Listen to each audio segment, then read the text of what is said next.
নমস্কার। আজকে ভিডিওতে আমরা কথা বলবো এক্সেলের খুবই একটা জনপ্রিয় ফর্মুলা ভিলুকআপ নিয়ে।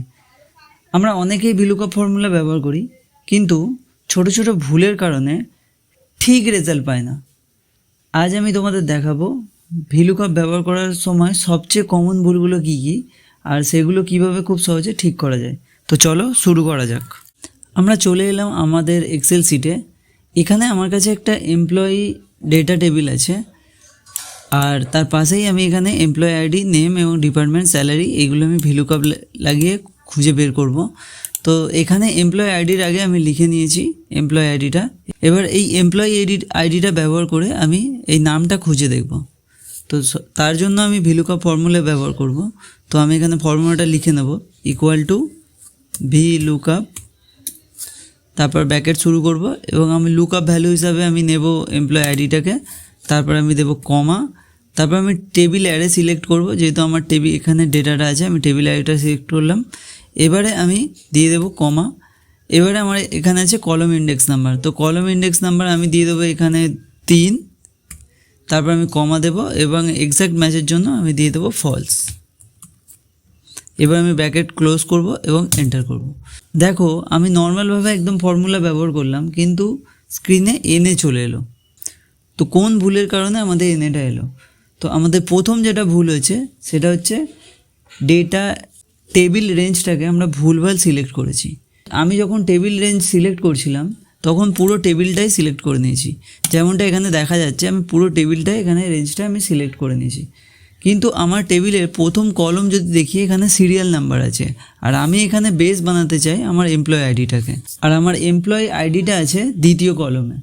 তো ভিলুকআপ যেহেতু বাম দিক থেকে ডান দিকে কাজ করে, তার জন্য অবশ্যই মাথায় রাখতে হবে যে আমাদের যে বেস আইডিটা হবে অর্থাৎ এমপ্লয়ি আইডি, সেটা আমার যে টেবিল রেঞ্জটা আমি সিলেক্ট করব সেটার প্রথম কলমে যেন থাকে।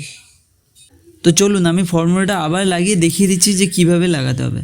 তো আমি আবার ফর্মুলাটাকে ডিলিট করে লাগাবো, ইকুয়াল টু ভিলুকআপ, ব্র্যাকেট শুরু করে নেব। তারপরে আমি এখানে লুকআপ ভ্যালু হিসাবে এমপ্লয়ি আইডিটাকে সিলেক্ট করব, তারপর কমা দেব। এবারে আমি টেবিল অ্যারে যে সিলেক্ট করব সেটা আমি সিরিয়াল নাম্বার থেকে সিলেক্ট না করে আমি এমপ্লয়ি কোড থেকে শুরু করব। যেমনটা আমি বললাম যে আমি যেটার ওপর বেস করে আমি খুঁজতে চাইছি সেটা আমার টেবিল অ্যারের প্রথম কলমে থাকতে হবে, আর এমপ্লয়ি আইডিটা আমার এখান থেকে এই কলমের মধ্যে থেকে আছে নাকি এই কলমের মধ্যে, তাই আমি এখান থেকে সিলেক্ট করলাম। এবার আমি দিয়ে দেবো কমা, তারপরে আমি দিয়ে দেবো আমাদের কলম ইন্ডেক্স নাম্বার 2, তারপরে আমি দিয়ে দেবো কমা, তারপরে আমি এখানে ফলসটা লিখে নেব এবং ব্র্যাকেট ক্লোজ করব, এন্টার করব। এবার দেখো একদম পারফেক্ট রেজাল্ট চলে এসছে। আমি যে নামটা চাইছিলাম সেই নামটাই চলে এসছে। আমি যদি এমপ্লয়ি আইডি নামটা দেখি তাহলে রাহুল আসার কথা, রাহুলই এসছে। তো মনে রাখবে টেবিল রেঞ্জ ঠিক না হলে ভিলুকআপ কখনোই কাজ করবে না। আর টেবিল রেঞ্জ সিলেক্ট করার নিয়ম হচ্ছে যেটাকে আমি বেস বানাবো সেইটা আমার টেবিল রেঞ্জের প্রথম কলমে থাকতে হবে। তো এবার চলি পরের মিস্টেকে। তৃতীয় ভুলে যাওয়ার আগে তোমার কাছে একটা ছোট্ট রিকোয়েস্ট, যদি ভিডিওটাকে ভালো লেগে থাকে তাহলে লাইক দিয়ে দিও। পরের মিস্টেক জানার জন্য আমি পাশের সেলে এমপ্লয়ি কোড ব্যবহার করে এমপ্লয়ি ডিপার্টমেন্ট খুঁজে দেখাবো। তো আমি আবার এখানে ফর্মুলা লাগাবো, ইকুয়াল টু ভিলুকআপ, ব্র্যাকেট শুরু, লুকআপ ভ্যালু নিয়ে নেবো এমপ্লয়ি আইডি, কমা টেবিল অ্যারে, কমা কলম ইন্ডেক্স নাম্বার, তারপর আবার কমা দেব দিয়ে ফলস লিখে ব্র্যাকেট ক্লোজ করে এন্টার করে দেবো। কিন্তু এখানে যদি আমি দেখি এখানে আমার চলে এসছে স্যালারি। আমি চাইছিলাম ডিপার্টমেন্ট, কিন্তু এখানে চলে এসছে রাহুলের স্যালারি। এটাই হলো আমাদের দ্বিতীয় ভুল, কলম ইন্ডেক্স নাম্বার ভুল দেওয়া। ভিলুকআপের কলম ইন্ডেক্স নাম্বারের মানে হলো সিলেক্টেড টেবিল রেঞ্জের মধ্যে কোন নম্বর কলম থেকে আমি ডেটাটা আনতে চাই। তো চলো দেখে নিই আমি কলম ইন্ডেক্স নাম্বারে কি ভুল করেছি।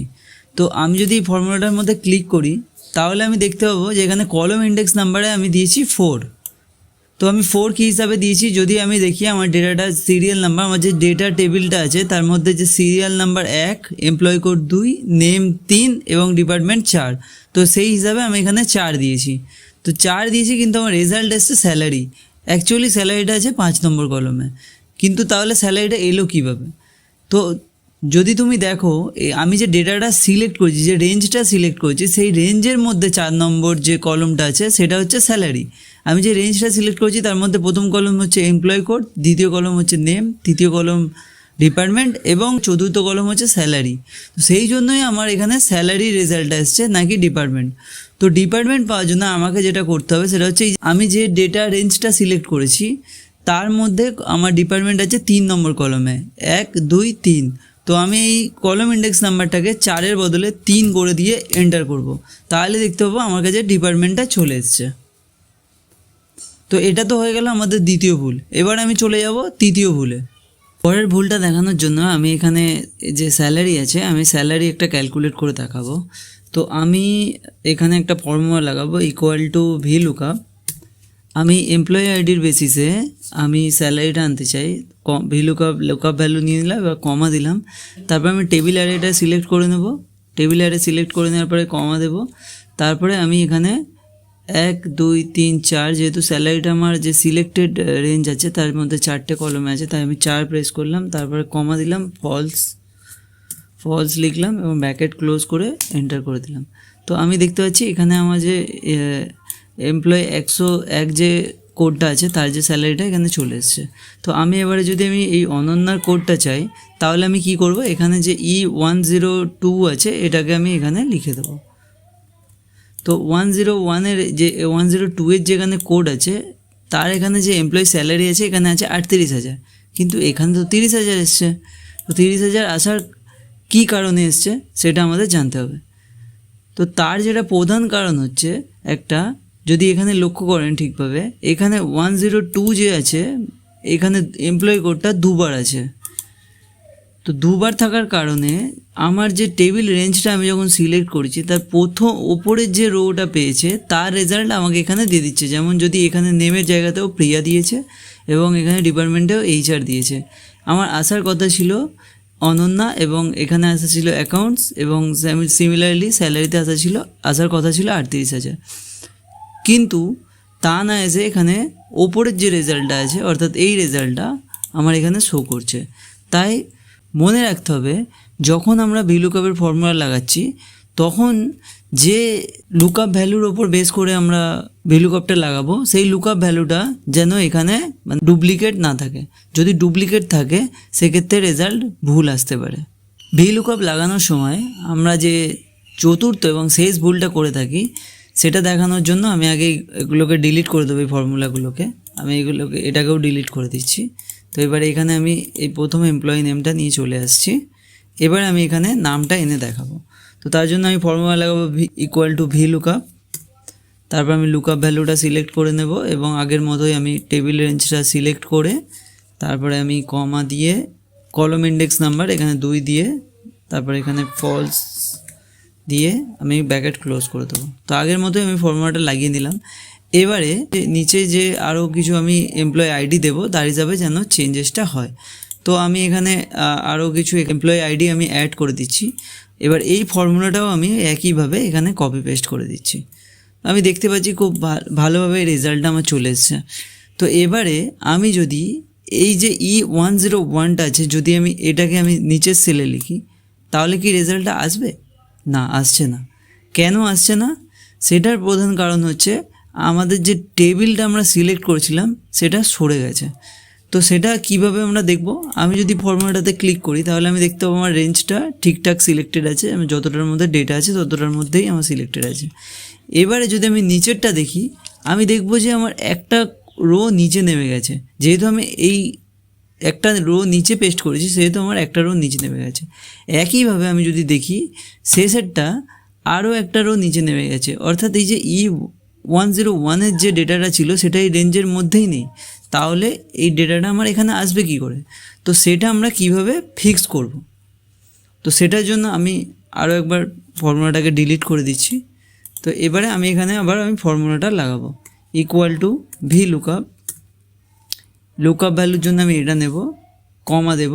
এবারে এই যে টেবিল অ্যারেটা সিলেক্ট করব, সিলেক্ট করার পরে আমাদের যেটা করতে হবে সেটা হচ্ছে কিবোর্ড থেকে F4 প্রেস করতে হবে।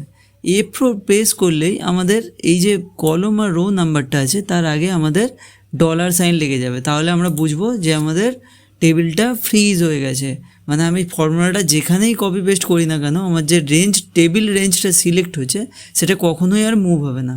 এবার আমি কমা দেব, তারপরে যেমন কলম ইন্ডেক্স নাম্বার দিই 2, তারপরে আমি ফলস, এবারে আমি ব্র্যাকেট ক্লোজ করে এন্টার করে দেব। এবার করার পর এবারে যদি আমি ফর্মুলাটা কপি পেস্ট করি, তো আমি যদি এখানে ক্লিক করে দেখাই আমার যে টেবিল রেঞ্জটা ছিল সেটা যেখানে আমি সিলেক্ট করেছিলাম সেটাই আছে। তো এটার জন্য অনেক সময় ভিলুকআপে ভুল রেজাল্ট আসতে পারে, তো এটাকেও ঠিক করাটা জরুরি।